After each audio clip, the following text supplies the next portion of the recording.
Okay, project topic பார்த்தோம் அப்படின்னா ceiling அப்படிங்கிறது நமக்கு வந்து கிளீன் பண்றதுக்கு இப்போ ஒரு பெரிய டிஃபிகல்டேஸாக தான் இருக்கும். நம்ம என்னதான் மாப்ஸ்டிக் அப்படிங்கிற நமக்கு இருந்துச்சு அப்படின்னாலுமே நம்ம கிளீன் பண்ண என்னன்னா ஒன்று நம்ம மேலே டஸ்ட் அப்படிங்கிறது நமக்கு வந்து உழுவும். நமக்கு இன்னொன்று வந்து நமக்கு வந்து ப்ராப்பராக க்ளீன் பண்ண முடியாது. நம்ம வந்து ரொட்டேட் பண்ணி க்ளீன் பண்ண மாதிரி நமக்குமே கை அப்படிங்கிறது வலிக்கிற மாதிரி இருக்கும் நமக்கு.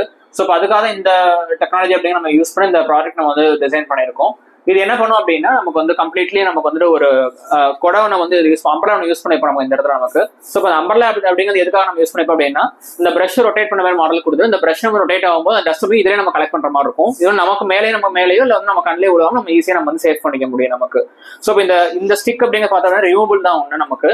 ஸோ இதை ரிமூவ் பண்ணிட்டீங்க அப்படின்னா நார்மல் அம்பர்லா அப்படிங்கிறத நம்ம வந்து மடக்கி உரமா வச்சுக்க முடியும் நமக்கு. ஸோ இப்போ அதுக்கப்புறம் வேணுங்கிறப்படி இந்த ஸ்டிக் உள்ள இன்சர்ட் பண்ணிட்டீங்க அப்படின்னா இந்த கீழ் வரைக்கும் உங்களுக்கு வந்து எக்ஸ்டெண்ட் ஆயிரும் உங்களுக்கு. ஸோ இது எக்ஸ்டெண்ட் ஆனதுக்கப்புறம் இங்கே நம்ம ஒரு பேட்டரி ஒன்று கொடுத்துருப்போம். இந்த பேட்டரி டஸ்ட் நீங்கள் ஆன் பண்ணீங்க அப்படின்னாலே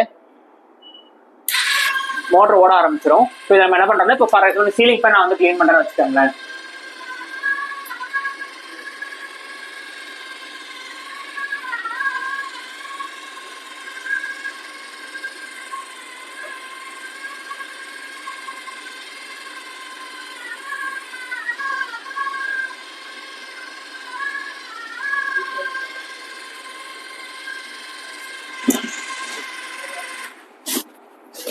ஸோ இப்போ இந்த ப்ரஷ்லேருந்து நம்ம வந்து கலெக்டரான டஸ்ட் அப்படிங்கிறது நம்ம இதுலேயே நமக்கு வந்து கீழே விழுந்துடும் நமக்கு. ஸோ இப்போ இங்கே நம்ம வந்து டஸ்ட் வந்து இதனால நம்ம வந்து ஒன்று கீழே நமக்கு விழுவாது, நம்ம வெளியே விழாது, நம்ம கண்ணில் விழாமல் நம்ம வந்து ஈஸியாக சேவ் பண்ணிக்க முடியும். ஸோ இப்போ இது மோட்டர் வந்து பார்த்தீங்க அப்படின்னா நமக்கு வந்துட்டு இந்த ரொட்டேட்டிங் ப்ரஷ்க்காக நம்ம வந்து கொடுத்துருப்போம் நமக்கு. இது டிசி மோட்டர் நமக்கு. ஸோ இதோட ஆப்ரேட்டிங் அப்படிங்கிறது இந்த பேட்டரி மூலமாக ஆப்ரேட் பண்ணி கொடுக்கும் நமக்கு. ஸோ இந்த பேட்டரி பார்த்தீங்கன்னா 12 வோல்டேஜ் பேட்டரி வந்து யூஸ் பண்ணிப்போம். லெட் ஆசிட் டைப் பேட்டரி நம்ம வந்து யூஸ் பண்ணிப்போம் நமக்கு. இந்த ஆன் பண்ணி இந்த சுவிட்ச் கொடுக்கும்போது என்ன ஆகும்னா இந்த சப்ளை அப்படிங்கிறது இந்த மோட்டர் கனெக்ட் ஆகும்போது ப்ரஷ் அப்படியே ரொட்டேட் பண்ணி கொடுக்கும் உங்களுக்கு. நம்ம இதுலேயே சார்ஜிங் போர்ட் ஒன்று கொடுத்துருக்கோம். இது மேபி இந்த பேட்டரி வந்து லோ ஆயிடுச்சு அப்படின்னா ஆட்டோமேட்டிக்காக நம்ம சார்ஜிங் அப்படிங்கிறது நம்ம வந்து பண்ணிக்கலாம். இந்த எல்இடிங்கிறத நம்ம சார்ஜ் பண்ணும்போது மட்டும் எல்இடி க்ளோ ஆகும்.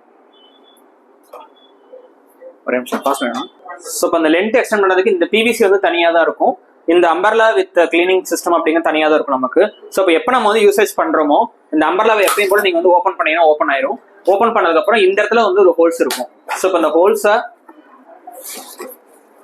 வச்சு ரொம்ப அழுத்தாம கொஞ்சம் கொஞ்சமாக உள்ள ஃபீட் பண்ணீங்க அப்படின்னாலே கீழே இறங்கும் உங்களுக்கு. மெதுவாக ப்ரெஸ் பண்ணுங்க, ரொம்ப ஹெவியாக ப்ரெஸ் பண்ணிங்கன்னா கூட கிழிஞ்சிரும். ஸோ இப்போ மெதுவாக ஃபீட் பண்ணீங்க அப்படின்னா ஆட்டோமேட்டிக் மேலே வந்துடும் உங்களுக்கு. ஸோ அப்போ அதுக்கப்புறம்